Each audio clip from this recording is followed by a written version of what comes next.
Hello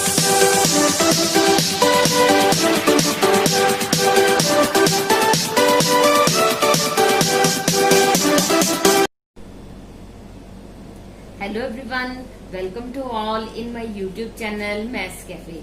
In my last video, I completed exercise 3.3 of chapter 3, Understanding Quadrilaterals. In this video, I am going to start exercise 3.4. So first question of exercise 3.4 is state whether true or false. Here we have 8 statements. 8 statements है हमारे पास और हमें हर एक statement का बताना है कि ये वेदर इट इज ट्रू और it is false. We take first statement A part. All rectangles are square. जितने भी रेक्टेंगल्स हैं वो स्क्वायर हैं. ये स्टेटमेंट ट्रू है या फॉल्स है? तो क्या ऑल रेक्टेंगल्स आर स्क्वायर, सभी रेक्टेंगल्स क्या है? स्क्वायर है. तो हम स्क्वायर के कंडीशंस को देखते हैं कि स्क्वायर की प्रॉपर्टीज में क्या आता है. स्क्वायर की प्रॉपर्टी में सबसे पहले ये आता है कि ऑल साइड्स आर इक्वल. तो क्या रेक्टेंगल में ऐसा हो रहा है? ऑल साइड्स इक्वल होती हैं? नहीं होती, क्योंकि रेक्टेंगल में क्या है, सिर्फ अपोजिट साइड्स इक्वल होती हैं. तो ये हमारी स्टेटमेंट क्या हो गई? फॉल्स. ओके, क्या था? हमने ये बताना था कि क्या सभी रेक्टेंगल्स, और रेक्टेंगल्स आर स्क्वायर, सभी रेक्टेंगल स्क्वायर होती है. तो हमने स्क्वायर की जो होती है उसकी हमने कंडीशंस को चेक करना है, प्रॉपर्टीज को चेक करना है. स्क्वायर की फर्स्ट प्रॉपर्टी हमें ये कहती है कि all sides are equal. Rectangle में ऑल साइड्स इक्वल नहीं होती, तो ये हमारी स्टेटमेंट होगी फॉल्स. राइट. नेक्स्ट पार्ट देखते हैं, B part. All rhombuses are parallelogram. सभी रोम्बस जो होते हैं वो पैरेललोग्राम होते हैं. पैरेललोग्राम की क्या कंडीशन है, हमारी क्या प्रॉपर्टी है कि पैरेललोग्राम में टू पेयर्स जो हैं, ऑपोजिट पेयर्स जो हैं वो पैरेलल होते हैं. क्या रोम्बस में ऐसा होता है? रोम्बस की फिगर हम कैसे बनाते हैं? Like this. इसमें चारों साइड इक्वल होती है. तो ऑपोजिट पेयर्स जो है वो पैरेलल तो है ही है. इट मीन्स जो रोम्बस है वो पैरेललोग्राम की प्रॉपर्टीज को फुलफिल कर रहा है. इसका मतलब ये स्टेटमेंट क्या हुई हमारी? ट्रू. हमने पैरेललोग्राम की प्रॉपर्टीज चेक की. Right. Next is all squares are rhombuses and rectangles. सभी स्क्वायर जो है हमारे रोम्बस भी हैं और रेक्टेंगल भी हैं. चेक करते हैं. रोम्बस है, रोम्बस में भी मैंने बताया क्या है कि रोम्बस में ऑल साइड्स इक्वल, स्क्वायर्स में भी ऑल साइड्स इक्वल है. ठीक है, रोम्बस की प्रॉपर्टीज सेटिस्फाई हो रही है. देन रेक्टेंगल्स, रेक्टेंगल्स में ऑपोजिट साइड्स इक्वल, स्क्वायर्स में है opposite side equal, all sides equal है. तो अंडरस्टूड है कि ऑपोजिट साइड तो इक्वल होंगी ही सही. और ईच एंगल भी क्या है? 90 डिग्री का. तो इसका मतलब क्या हुआ कि जो स्क्वायर है वो रोम्बस की और रेक्टेंगल की सभी प्रॉपर्टीज को सेटिस्फाई कर रहा है. इट मीन्स हमारी ये स्टेटमेंट क्या हुई? ट्रू. राइट. बढ़ते हैं डी पार्ट की तरफ. All squares are not parallelograms. सभी स्क्वायर जो हैं वो पैरेललोग्राम्स नहीं हैं. ठीक है, हम चेक करते हैं. पैरेललोग्राम के लिए हमें क्या चाहिए? अपोजिट पेयर जो है वो पैरेलल होना चाहिए. स्क्वायर के अंदर क्या होता है? अपोजिट पेयर पैरेलल होता है. इट मीन्स पैरेललोग्राम की जो प्रॉपर्टीज हैं वो सेटिस्फाई हो रही हैं. तो इसका मतलब सभी स्क्वायर्स पैरेललोग्राम होंगे. बट यहाँ पे क्या कहा है? All squares are not parallelogram. It means this statement is false. ये स्टेटमेंट फॉल्स है. राइट. आगे चलते हैं. पार्ट ई है हमारा. All kites are rhombuses. सभी काइट्स जो हैं हमारी रोम्बस होती हैं. हमें बताना है कि ट्रू है या फॉल्स है. काइट में क्या है कि जो हमारी कॉन्जिक्यूटिव साइड्स हैं, दो पेयर कॉन्जिक्यूटिव साइड्स के, वो क्या होते हैं? इक्वल होते हैं. काइट की देखिए शेप कैसे बनाते हैं हम? Like this. अब इसमें अपोजिट साइड्स नहीं है, कॉन्जिक्यूटिव साइड्स हैं. ये दोनों इक्वल हैं और ये दोनों इक्वल हैं. जबकि रोम्बस में क्या हो रहा है? ऑल साइड्स इक्वल होती हैं. तो ये स्टेटमेंट क्या हुई हमारी? फॉल्स. अगर हमारी एक फर्स्ट प्रॉपर्टी ही सेटिस्फाई नहीं हो रही, फुलफिल नहीं हो रही, तो हम बाकी प्रॉपर्टीज को चेक नहीं करते. अगर हमारी एक प्रॉपर्टी चेक हो जाती है, फुलफिल हो जाती है, तो हम फिर सेकंड करेंगे, फिर थर्ड करेंगे. जितनी प्रॉपर्टीज है सारी हमें चेक करनी होती है. Right. Now come to part number F. All rhombuses are kites. सभी रोम्बस जो है वो काइट्स होते हैं। काइट्स के लिए हमें क्या चाहिए? काइट्स के लिए हमें ये चाहिए कि कॉन्जिक्यूटिव साइड्स इक्वल होनी चाहिए, जबकि रोम्बस में क्या होता है, सभी साइड्स इक्वल होती हैं। तो ये और ये तो इक्वल होंगे, इसे कॉन्जिक्यूटिव है। ये और ये भी इक्वल होंगे क्योंकि सभी साइड्स इक्वल हैं। तो इसका मतलब क्या हुआ? All rhombuses are kites. This statement is true. Right, ये स्टेटमेंट ट्रू होगी। नेक्स्ट है all parallelograms are trapeziums. Trapeziums की क्या प्रॉपर्टी है कि इसमें एक पेयर जो है हमारा वो पैरेलल लाइंस का होता है। पैरेललोग्राम में क्या होता है? दो पेयर होते हैं, तो एक तो है ये कम से कम। तो इसका मतलब ये स्टेटमेंट हमारी ट्रू है। Right. Next is all squares are trapeziums. तो ट्रेपेजियम्स के लिए क्या चाहिए हमें? वही बात कि एक पेयर जो है, ट्रेपेजियम ऐसे बनाते हैं हम, ऐसे। तो ये पेयर हमारा जैसे ए बी सी डी मैंने लिया, तो ए बी और D C, A B parallel D C, हमारा एक पेयर जो है वो पैरेलल होना चाहिए। और स्क्वायर्स में क्या होता है? अगर ऐसे स्क्वायर ले, चारों साइड इक्वल है, एक पेयर पैरेलल है या नहीं, ये हमें चेक करना है। A B parallel D C है और ये भी पैरेलल है, लेकिन हमें तो सिर्फ एक पेयर चाहिए, एक पेयर हमारा पैरेलल है। इसका मतलब ये स्टेटमेंट क्या है? ट्रू। राइट। तो ये हमने फर्स्ट क्वेश्चन में ये बताना था कि हमारी जो स्टेटमेंट है वेदर इट इज ट्रू और false. Right. So first question is complete.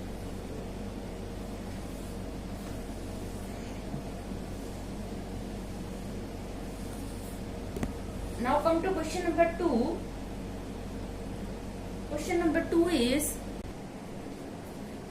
identify all the quadrilaterals that have four sides of equal length. हमें वो quadrilaterals बतानी है जिसमें फोर साइड्स हों of equal length. देखिए, अब तक हम सभी प्रॉपर्टीज कर चुके हैं। क्वाड्रिलेटरल की जितनी भी टाइप्स हैं उनकी सभी प्रॉपर्टीज हमें पता है। अब आप देखते ही पहचान जाएंगे कि इक्वल फोर साइड्स हमें चाहिए इक्वल लेंथ्स की। किस किस में होता है ऐसा? स्क्वायर में और रोम्बस में। राइट। क्योंकि स्क्वायर और रोम्बस दोनों में ही फोर साइड्स होती हैं इक्वल लेंथ की। Next part is four right angles. Four right angles. Right angles किसमें बनते हैं? स्क्वायर में और रेक्टेंगल में। Square and rectangle. राइट। तो ये आपका क्वेश्चन नंबर 2 कंप्लीट हुआ, जिसमें हमें सिर्फ ये दोनों जो है अपने हमारी कौन कौन सी फिगर्स ऐसी हैं जिनमें ये कंडीशन सेटिस्फाई होती है, ये बताना था। Question number 3 is explain how a square is a quadrilateral. एक स्क्वायर क्वाड्रिलेटरल कैसे होती है ये बताना है हमें। तो हम लिखते हैं स्क्वायर, ये part, square is a quadrilateral. क्यों है quadrilateral? Because it has four sides. It has four sides. Square quadrilateral क्यों है? क्वाड्रिलेटरल के लिए हमें क्या चाहिए? सिर्फ फोर साइड्स चाहिए, और स्क्वायर में फोर साइड्स होती हैं, तो स्क्वायर को हम क्वाड्रिलेटरल कह सकते हैं। अब हम स्क्वायर को और क्या कह सकते हैं? Parallelogram. Square is a parallelogram. क्यों है parallelogram? Because it has both pairs of parallel sides. Parallelogram में हमें क्या चाहिए होता है? दो पेयर चाहिए पैरेलल लाइंस के, तो इसमें हमारे पास दोनों पेयर जो है वो पैरेलल साइड्स के होते हैं। राइट। अच्छा, नेक्स्ट है स्क्वायर। रोम्बस कैसे है? Square is a rhombus because rhombus के लिए क्या चाहिए हमें? All sides equal. Square is a rhombus because it has all equal sides. Rhombus के लिए सभी साइड्स इक्वल चाहिए ना, और स्क्वायर में सभी साइड्स इक्वल होती हैं, तो स्क्वायर को हम रोम्बस भी कह सकते हैं। राइट। अब स्क्वायर रेक्टेंगल भी है। कैसे? Square is a rectangle because क्यों स्क्वायर रेक्टेंगल क्यों है? क्योंकि रेक्टेंगल में क्या चाहिए हमें, ऑपोजिट साइड इक्वल चाहिए और ईच एंगल 90 डिग्री का चाहिए। स्क्वायर में ये कंडीशन होती है because it has opposite sides equal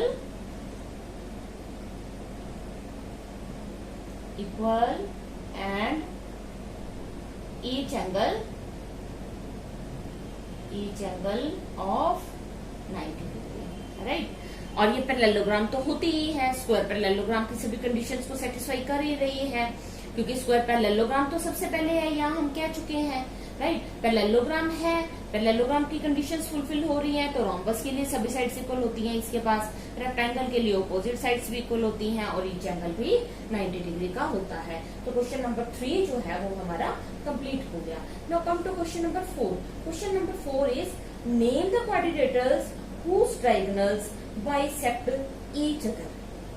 first part is कौन सा क्वाड्रिलेटरल ऐसा है जिसमें डायगोनल्स बाइसेक्ट करते हैं एक दूसरे को, बाइसेक्ट ईच अदर। किसमें बाइसेक्ट करते हैं? देखिए ये हमने अपनी प्रॉपर्टीज में डिस्कस किया था, स्क्वायर में, रेक्टेंगल में और पैरेललोग्राम में और रोम्बस में। हमारे जो डायगोनल्स हैं वो बाइसेक्ट कब कहाँ किस किस फिगर में करते हैं? स्क्वायर, रेक्टेंगल, पैरेललोग्राम और रोम्बस में।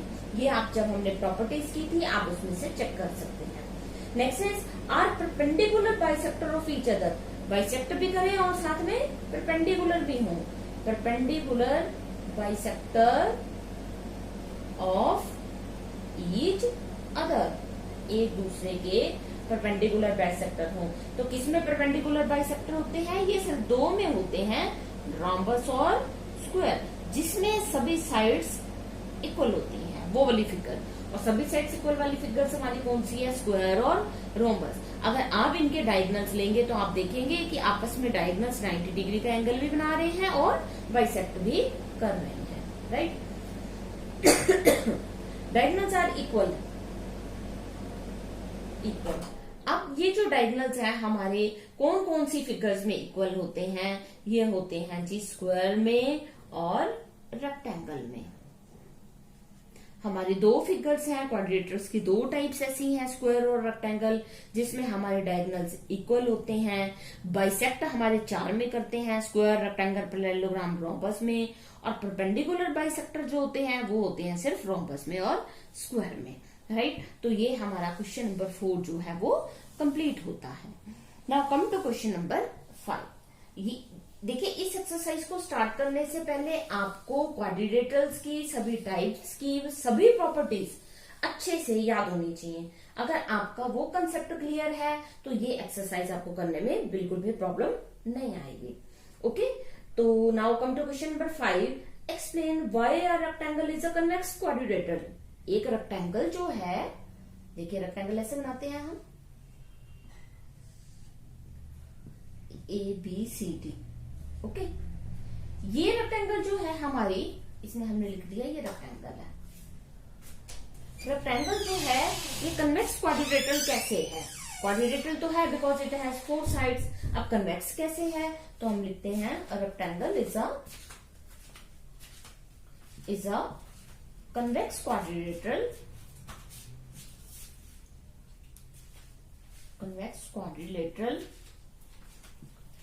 because yes, convex quadrilateral में क्या होता है कि हमारे जो दोनों डायगोनल्स होते हैं वो उसके इंटीरियर पार्ट में होते हैं, because both of its diagonals lie in interior of it। क्योंकि दोनों डायगोनल्स जो हैं वो इसके इंटीरियर में होते हैं तो इसलिए ये क्या है? कन्वेक्स क्वाड्रिलेटरल है। और कनकेव क्वाड्रिलेटरल में क्या होता है कि जो हमारे डायगोनल्स हैं वो बाहर आते हैं, वो फिगर के बाहर आते हैं। अब देखिए अगर मैं इसके डायगोनल्स ड्रॉ करती हूँ, ये ऐसे, ये AC डायगोनल है और ये BD है। दोनों डायगोनल्स क्या हैं? इसके इंटीरियर पार्ट में है, तो इसलिए ये क्वाड्रिलेटरल कैसी है? Convex quadrilateral, right. तो क्वेश्चन नंबर 5 में हमें सिर्फ इतना ही बताना था। Now come to question number 6। Question number 6 is ABC is a right angled triangle. ये हमारी ABC है, ABC, ये क्या है जी? राइट एंगल ट्रायंगल है, right. And O is the mid point of the side opposite to the right angle. Right angle के opposite side कौन सी है? AC. और O जो है वो AC का मिड पॉइंट है.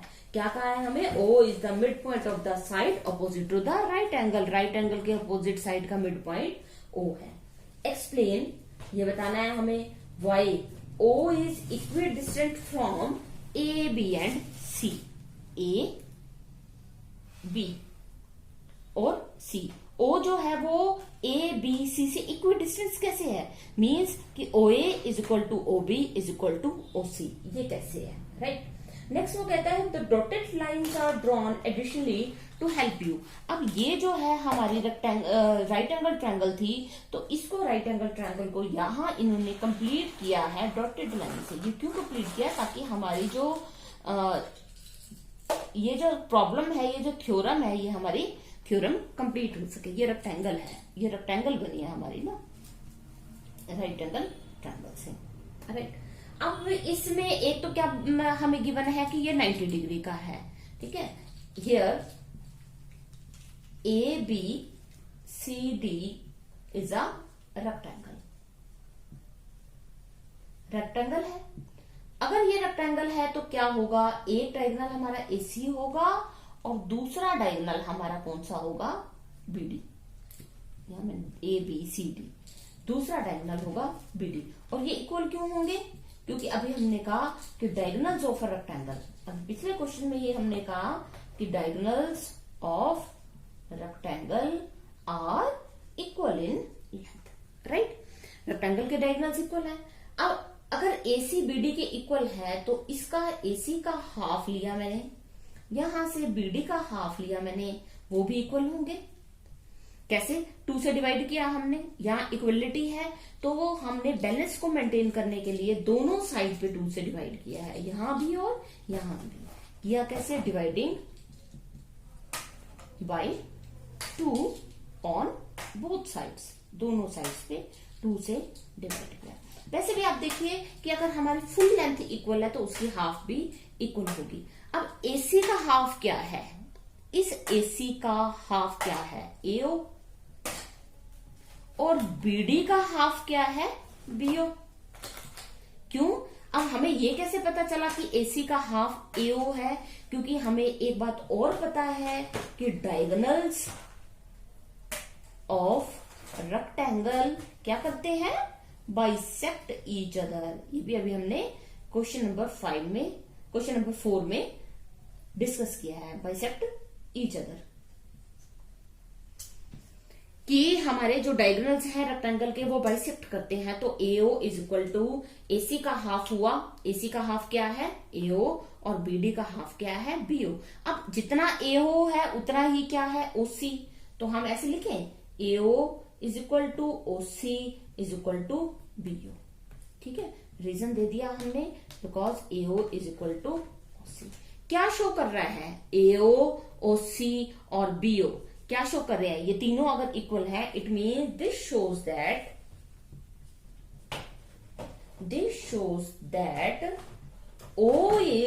O क्या है? इक्विडिस्टेंट है. इक्विडिस्टेंट फ्रॉम किसके से इक्विडिस्टेंट है? फ्रॉम पॉइंट्स A से, B से और C से. D यहाँ पे इसलिए नहीं पूछा हमसे क्योंकि ये हमने डॉटेड लाइन जो है ये एडिशनली हमने ड्रॉ किया है अपने क्वेश्चन को, अपनी थ्योरम को कंप्लीट करने के लिए, राइट. तो हमसे ये पूछा था कि O शो करो कि कैसे है O इक्विडिस्टेंट A, B और C से. एक बार फिर से देख लेते हैं. एडिशनली ये लाइंस ड्रॉ करके हमने अपनी रेक्टेंगल कंप्लीट की और रेक्टेंगल के डायगोनल्स इक्वल होते हैं. AC is equal to BD है. अगर AC BD के इक्वल है तो AC का हाफ, BD का हाफ, ये भी इक्वल होंगे. AO इक्वल टू BO आ गया. अब AO किसके इक्वल है? ओसी के, क्योंकि डायगोनल्स बाइसेक्ट कर रहे हैं। इट मीन्स क्या हुआ, एओ, ओसी, बीओ ये तीनों इक्वल है। दिस ये तीनों इक्वल है। It means O is equidistant from point A, point B and point C. तो ये हमारी एक्सरसाइज आज जो है 3.4 एक्सरसाइज आज कंप्लीट होती है। So if you like my videos, please subscribe my channel, press on like button and turn on notification bell. Thanks for watching.